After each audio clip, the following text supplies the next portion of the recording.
Hello and good morning, everyone. Only positivity here. I have my coffee with me. Ready to kick off the seventh podcast on this series I'm looking to launch. It's called Elevated Thoughts. Before diving in to the book and some of the stories that I share here, basically what I'm doing is as I endeavor upon pursuing knowledge and life experience, through fitness, reading, traveling, photography, and whatnot. One habit that I've really formed is reading. So this podcast is essentially going through the books that I've been reading, um, and essentially jotting down the key takeaways and then relating them to experiences in my life.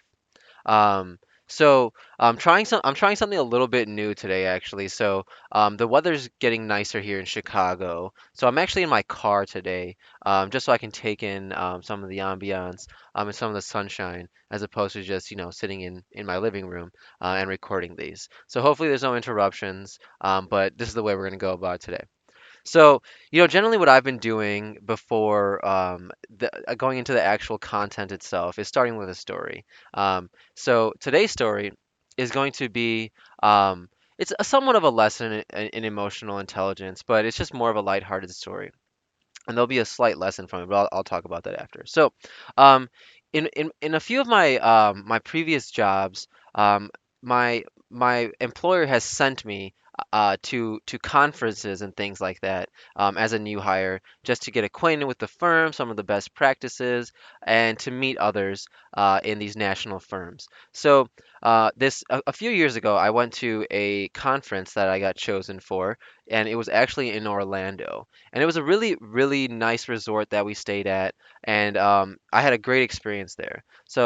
The conference was in during the winter time, and being from Chicago, going to Orlando, and enjoying some of that warm weather was really nice. So essentially, when I got to the resort in Orlando, I got there very early, as opposed to later on. I was like, hey, I'm gonna go ahead and enjoy a full extra day there before all my coworkers get in and have the resort to myself. And all of my coworkers and my manager included was arriving at the resort later that evening around 7, and I had gotten there about 9 a.m. So the whole day, I'm at the pool, I go to the gym, I'm swimming a little bit, just kind of walking around the resort. It's a huge resort, so I'm walking around it, just taking in the sights, getting acquainted with the area. As the day progresses, people start moseying on in. My coworkers are starting to stroll on in, and then we're all starting to meet up. And then so the ultimate event that we're all going to meet at in the evening was kind of like a welcoming mixer for all the different companies that were there, just to all be in one room and start getting acquainted. There was a cocktail hour. My boss then arrives right before the cocktail hour begins, and I something must have happened. She must have had a tough flight, or maybe had a conflict with someone beforehand, because you could tell she was in the mood to, have a few. And we've all seen people that, are just ready to drink after a long week, and they tend to, you know, get drunk very differently than someone who is just having a couple drinks throughout the night. So essentially you can see my manager getting progressively drunker throughout the evening. She's beginning to like knock glasses over, starting to get a little bit more belligerent to the point where it's noticeable. So anyway, the event ends. I have a bunch of swag from the different vendors that were there. Got different pens, notepads. So we mosey on over to the bar, and we're starting to have just like more laissez-faire conversation, more open conversation, because we're not in that work sphere anymore. At the table, there's me on one side with my manager and another manager, and on the other side are three of my female coworkers. So I was the only male on my team. So three on one side, three on the other side.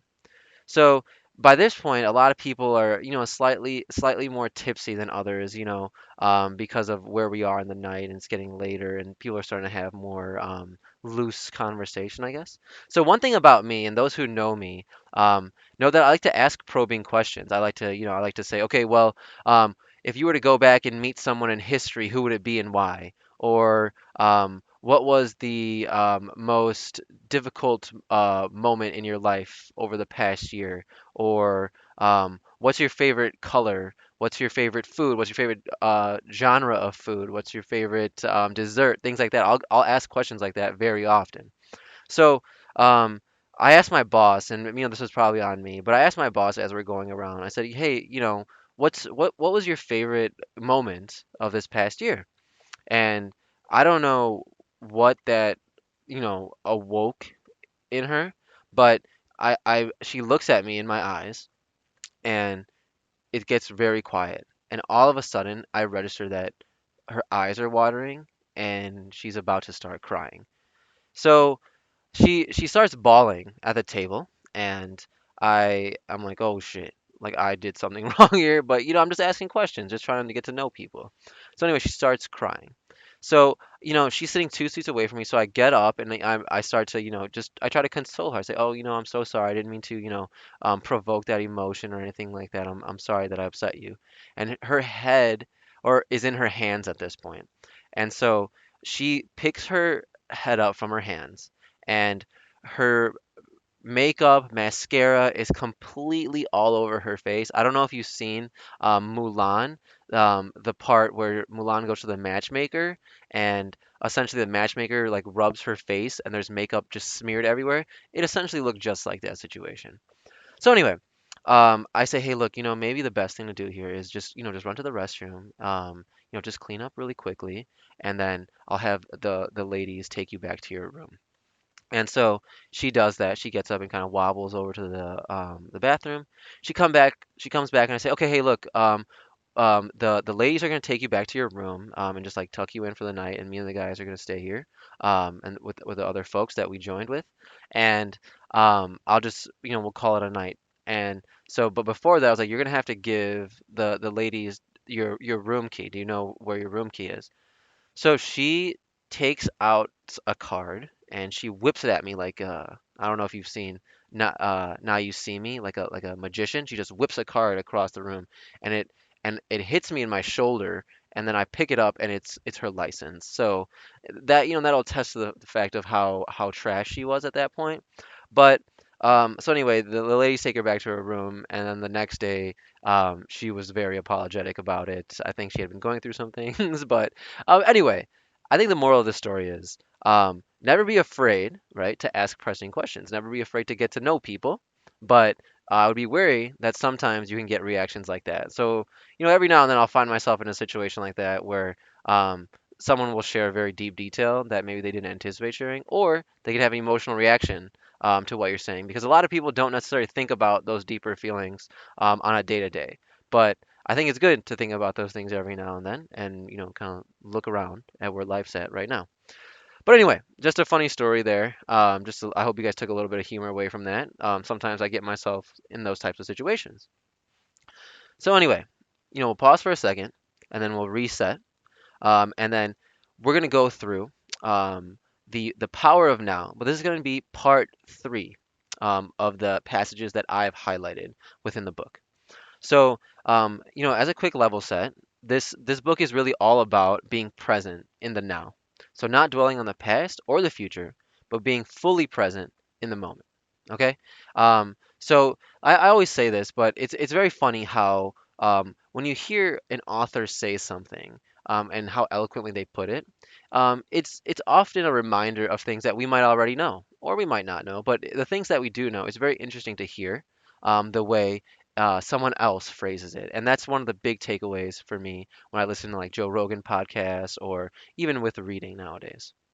So the first point I highlighted, or the category that we can go into, is the category of heightened emotions and controlling your emotions. So these are not my words. So my fiance probably kill me for saying this, but Eckhart Tolle says this, he says, women's emotions tend to be heightened during their menstrual flow.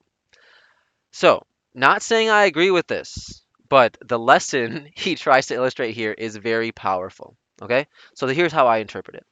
So, if you're able to stay alert and present during moments of high stress, and the example he uses here is the menstrual flow, and you watch whatever you feel within rather than be taken over by it, it really affords you an opportunity for a very powerful and spiritual experience, right? Because you're always self-reflecting, you're self-observing, you're aware of how your emotions are potentially going to take you over, and then you act to remediate, right?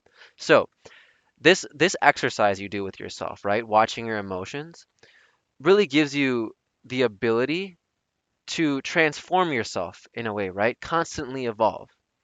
So, you know, it's tough to always take home these lessons that Eckhart Tolle says and these authors say, right? But what I always try to do is relate it back to something in my life. And oftentimes I'll say that, I think these things might be first world, I'll say things like that. But these are the problems that I experience in my life. And the only thing I can do is apply these teachings to my day to day. So one thing is that, as I go through wedding planning, wedding planning is very stressful in some regard, but you have to do your best to act objectively, right? Sometimes there's certain vendors that are very professional. You can tell they've done this a lot. They know how to create a streamlined but novel interaction. Others are more haphazard, right? Once you sign the contract, they're like, I got it locked in. I can kind of BS around, and I can, be lackadaisical with my responses and things like that. And the frustrating point for me in those situations is that I always approach a situation with a level of professionalism. I try to do my due diligence. I don't try to sit on an email for too long. I try to keep things moving, keep that momentum going. It's wrong of me to expect the same level of professionalism with a vendor, but it's kind of hard to not have that expectation set when you're spending money on these things. And the wedding is a very, very monumental day, and you want it to all go well. So there's that bit of emotion that you have to make sure you keep at bay, but also convey in the proper manner. But you know what? Not everyone's going through wedding planning. But so let's talk about our day-to-day interactions, okay? And one of the things I've been talking about with my fiance is our interactions at Orange Theory Fitness. So those of you that go to Orange Theory Fitness might be able to attest to this. So after a week of working, chores, grocery shopping, errands, and even working out every day, right? Your emotional, mental, physical capacity begins to wane, right? It begins to diminish, and essentially you have to be even more so careful in that moment to not be triggered or act emotionally or respond emotionally. And here's an example I'll use. So when we were at Orange Theory this past week, there's a few people in there that are overly enthusiastic, and I don't want to down anyone because I'm very excited that people are coming to this class. They are bettering their lives, but there's certain people who they go crazy with the screaming and the positive reinforcement, like woo, keep going, oh yeah, and they're pretty much overbearing on the class to the point where I can't even hear the instructor at times because they're being so obnoxious with each other, okay? And you know, maybe early on in the week I wouldn't notice it as heavily, but as I go forward into the week, it kind of starts to annoy me that these same people I see every day are just being so overly annoying or overly enthusiastic to the point where it's ingenuine, to the point where it's almost prohibiting or in how do I put it? It's affecting the workout in a negative way, right? So, but the thing here is I have to pull back and say, look, you know what? This might be their way of coping with their fitness journey, right? Maybe they're trying to elicit the capacity to laugh at themselves. And I have to pull myself back and say, you know what? All in all, is this picture a positive picture that's happening here? Is this person really bothering me, or am I just kind of irritated because I'm having a tough week now, right? So I have to make sure I do that with myself to say I don't want my stress or my tiredness to leak onto anyone else. So you know what? What I'm gonna do? I'm gonna go ahead and I'm gonna shout with them. I'm gonna say, yeah, right on. Let's go. Let's get this. Because that's me kind of looking at life glass half full instead of I could easily enough just give them an eye roll or kind of go to the instructor and say, hey, look, can you tell them to just quiet down? But anyway, I'm gonna take out the positive of that interaction, and I'm only there for an hour, and then I'm gonna move on, right? So that's me controlling a heightened emotion after a week of stress. So moving on, right? And the reason that we try this emotional intelligence and to always be aware is because Eckhart Tolle goes into staying, and in our next topic is how we identify with pain, right? And one thing to note before diving into it is that um, human beings, we have a tendency to seek out pain in some regard. And I'm going to go through examples of that, but let's just keep that in mind, okay? So pain in the way I'm talking about doesn't always have to be physical ailment, right? It doesn't have to be, oh, my leg hurts, oh, my head hurts or things like that. It can be an unconscious habit or a behavior, right? That really manifests over years, weeks, decades, right? So, um, the example I like to use, right, is that it's kind of like that cheeseburger, right? The cheeseburger, one cheeseburger is not going to cause you a heart attack or a clogged artery, but consistently eating cheeseburgers every day for years might end up causing you some kind of heart disease, right? So coming forward to a question to you all, who here has ever associated with someone or assisted someone through a toxic relationship, right? And I'm gonna bring this to an example of mine. So a few years ago, I used to have a friend whose boyfriend was literally legally still married, but separated from his wife. Okay, and no issues there, right? No judgment passed. Just laying the foundation here. So the signs of being faulty, of this relationship being faulty, were there. So the guy was rude, he was uncommunicative, he was combative, and even unfaithful at times. But so I would give my friend advice and I would say, look, okay, so in my opinion, what you need to do is look for someone who's going to bring out the best in you, right? Bring out the best version of yourself. Someone should give you mental peace, so both of you can really achieve your potential. And like I said, I'm not a relationship guru, but to me in that situation, the answer was clear. Just leave them, right? But, every time I would speak with her, it would seem like she understood what I was saying, right? And that she was going to make a move in the right direction, that the things I was saying were clicking. Um, and I knew this person for 2 or 3 years, but she was constantly having the same problem, right? The same issues as when they first started dating, 3 years into a relationship. And to me, 2 to 3 years is a lot of time for something as important as a relationship to not be progressing, right? I hope in 2 or 3 months that me and my fiance are not where we are now. I hope you elevate in 2 to 3 months, let alone 2 to 3 years. So, but the caveat to this is that some people through perseverance will still come out on top. But me personally, I might have given up on that effort a long, long time ago, right?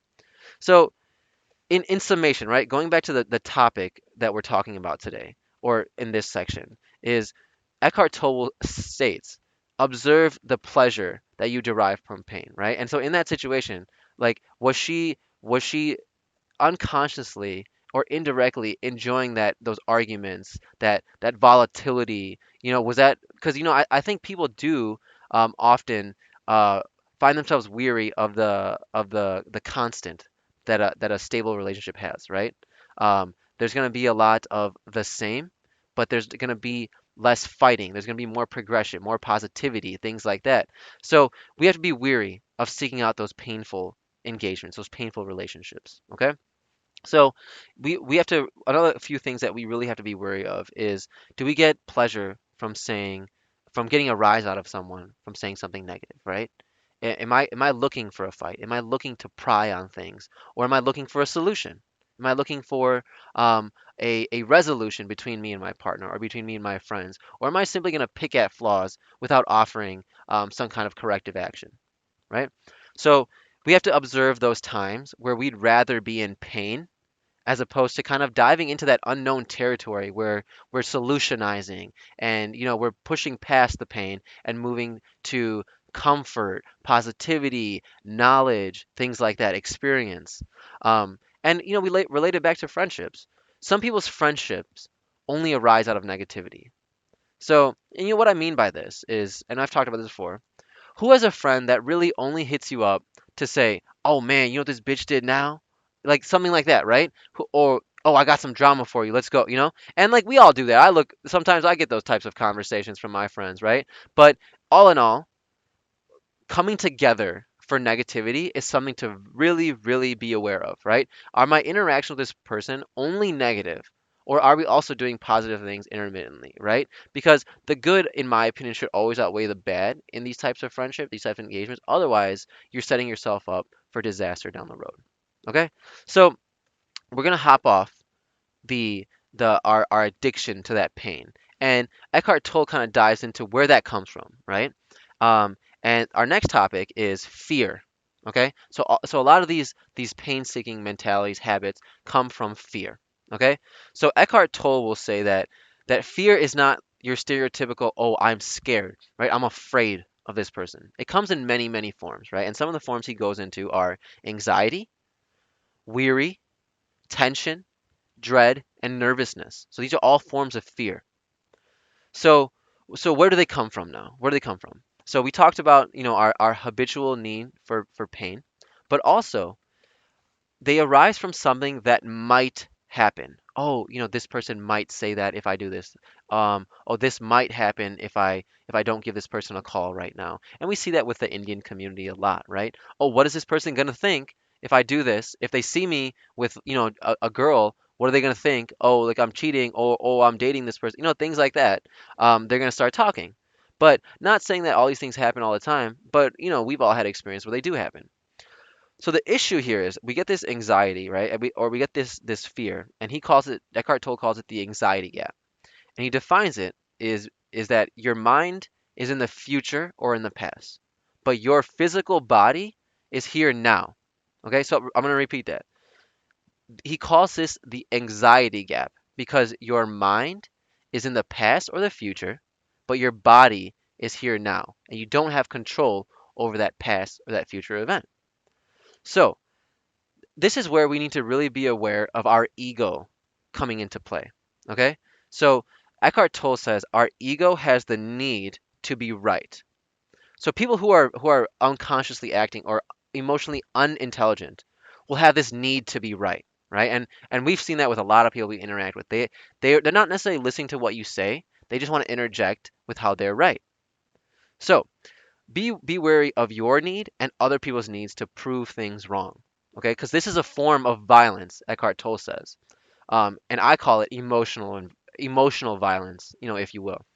So who's ever had a hopeless conversation with someone who is not open-minded, right? Someone who's just trying to throw their views on you, and get defensive in the moment that you begin to contradict what they're saying, right? And I'll go as deep as this, right? I'll go and so my dad, I always bring it back to my parents. One time I told my dad this. So we have um all Hondas in our family, and Hondas are great cars, right? But it's not the only good car. So like both my parents each drive a Honda. My brother drives one. I drive one. And then so kind of jokingly said, "Hey, Dad, like when I'm gonna get a Toyota, LOL," right? Oh, that did not sit well with him. He went into all the reasons why a Honda is better than a Toyota. And you know what I'm saying? Like no one knows if a Honda is better than a Toyota, right? They're pretty much apples to apples. But anyway, that being said, the point of it was he didn't want to hear the reason I even wanted to say I wanted a Toyota, right? He didn't hear it out. He just started throwing his beliefs in there, throwing them on me. And to some extent, I said, you know what, dude, I'm not even trying to talk to you about this anymore, right? Because we're not having a conversation. You're just throwing your beliefs at me. That's a very minuscule example, but we see that with especially with Indian parents who aren't really, some of them aren't really willing to have a conversation. They're more willing to throw their beliefs on you. So we all have to be wary of that, right? Because we come from that generation, and if noticing my parents do it, I remediate that behavior. But I used to do the same thing. I used to just try to throw my beliefs on people. Oh, this is how you should do it. This is how you should do it. But then I kind of caught myself saying, look, you're reverting into old habits. You're reverting into something that you didn't even like. So go ahead and change that. Okay. And one thing to note, going forward into that conversation, um, is that any as an adult, you should be able to ask why to just about anything, okay? But people have weird tendencies when they have to explain their beliefs, right? It can make them uncomfortable, and they can even get defensive when they go into their deeper rooted thoughts and their values. But one thing to note is that this imagined power that people have over others is really a weakness disguised as strength, right? So, going to the workplace with, higher ups, C-level management, a lot of the ones that I've interacted with, are great. and others have different types of personalities. Some, they really don't even like to hear other ideas, right? They're very negative reinforcement, kind of methodological, or whatever. I can't even pronounce that word. So they have this methodology of um, reinforcing negative behaviors, right? Um, and what I mean by that is when someone, makes a mistake, or when someone is late on something, what I do is use that as a learning opportunity, right? You use it as an opportunity to improve. But others will yell at you, right? Others will get down on you. You'll get reprimanded. No way of correcting that action the next time. And to me, that's very faulty, because if you yell at someone, especially an adult, especially one adult yelling at another adult, it's that the one getting yelled at is gonna harbor some resentment, right? And I think it's a very old school mentality. Because perhaps they've been communicated through negative reinforcement, and they're kind of echoing that theme. But you know, one thing I'll say, and which is kind of bogus, I have certain respect levels for certain people I work with, and lower respect levels for other people I work with, and it's all based on their actions, right? So when I see certain VPs and the way they interact with me, I look at the whole picture. Okay, so a lot of the VPs that I have worked with, at C level, are they're overweight, they're explosive, they're uncooperative, they're combative, and many of them haven't even shown me why they're in that position. Right? To me, someone who's in a higher up position should be very technically proficient, should have some kind of leadership skills that are innately visible. Right? I should be able to hear it in your voice, the way you communicate, both written and oral, things like that. But this negative reinforcement notion um, is really doesn't bring out the best in anyone, which is why I'm not seeing it, right?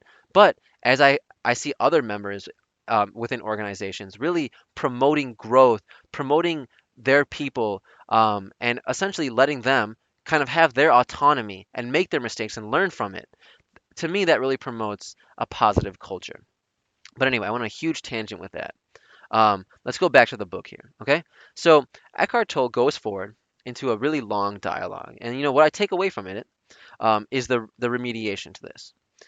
So once you become very emotionally present or emotionally intelligent, whatever you want to call it, right? You start to become unafraid of being right or wrong, right? Being right or wrong is not your end goal. With in a lot of situations, it doesn't matter anymore. It's a great quality of a lot of successful people, that they're not afraid of being vulnerable, right? Once you get to a certain level with your emotional intelligence, me included, I'm gonna put myself out there to be wrong in some facets, right? I'm not going to care if I'm right or wrong about something, but I've done my best, and I've become vulnerable. I've opened myself up to learning. But when I negatively reinforce, when I'm constantly worried about being right, then I'm not going to open myself up to interactions where I could potentially be wrong.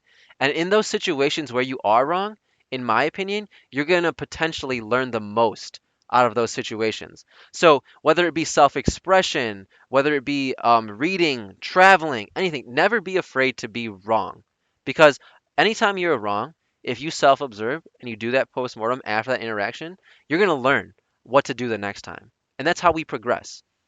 So the lesson to take back home is that watch out for this inner defensiveness that you might have, right? And try to correct it before it happens. If you have a need to throw your beliefs into a situation, and you're going to overbear the conversation, go ahead and pull back for a second and ingest that. Am I going to take over this conversation?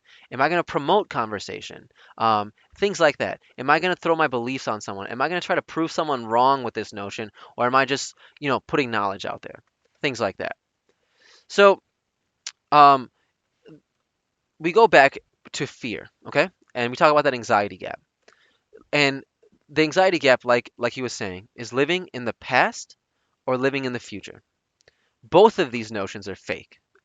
So the past is a former version of yourself, and the future is a version of yourself that you do not know yet, right? A prospective version of yourself that you don't know yet either. So the future is illusionary and the past is already complete, right? So in the future, we might think there's imaginary salvation down the road, which is also not real. And then let's use the example. Let's go. So here's an example of thrill seekers, right? Adrenaline junkies. Why do we think they exist? Okay. So because in that dangerous activity, they have to be ever present. They have to be so intensely present in that moment, right? So let's talk about a race car driver or a skydiver. A race car driver is not thinking about his bills or the problems with his significant other or his friend groups. He doesn't have time for that. A skydiver is not thinking about their car payment or their next dental office visit. They have to be there in that moment now, or they could potentially have a fatal interaction, right? So, even though that's a very extreme example, that you being in the moment now removes the stress and anxiety of living in the past or the future. Focusing on what you're doing in that current moment and doing it to the best of your ability is going to take you through. So, in the now, Eckhart Tolle says problems don't exist because right now, time is absent. In this moment, time is absent. Pain and suffering will occur over time, right? Like we talked about with those bad habits. One bad habit occurring once may not have a negative effect on your life. A bad habit over a lengthy period of time is going to manifest itself as a negative affliction. So, how do we remediate, right? Solutionizing towards the end here. We solutionize through self observation. So when you self observe, you're automatically being present in the now. Okay? We should watch our mind. That's what Eckhart Tolle says. So be aware, right? Be aware not only of the person who is causing you a reaction or that stimulus that is causing you the reaction, but we be aware of the reaction itself, right? Be aware of the emotions that stimulus is arising within yourself, and that way you can remediate. That way you can course correct. That way you can address it. Okay? Notice yourself getting riled up. And as you start to become more and more emotional about a situation, try to reason things out. Try to step back and take a breath and get to the root of it before it takes you over. Okay? Always ask, is this emotional reaction going to help the situation or is it going to make the situation worse? And once you think about that, you might start reevaluating having an outburst, right? Is me yelling at my fiance about something that I might have been frustrated with her on, gonna solve that problem? Or is it gonna make matters worse? So then I have that conversation with myself, and ultimately, 9 out of 10 times, I come back with a very calculated response, a very tranquil, objective response. So, as you begin to really observe yourself and control your emotions, you're inevitably going to be embarking upon your own spiritual journey, right? And sometimes people think of these spiritual journeys as, removing yourself from society, going to an ashram, maybe, being a yogi for a little bit. But we can have spiritual experiences right here, anywhere, by just self reflecting and self observing and responding accordingly. So that's all I had for you guys today. I hope you guys found the information useful, and hopefully you guys can apply it in your day to day. But other than that, tune in for next week's podcast, and remember, only positivity. Thanks, guys.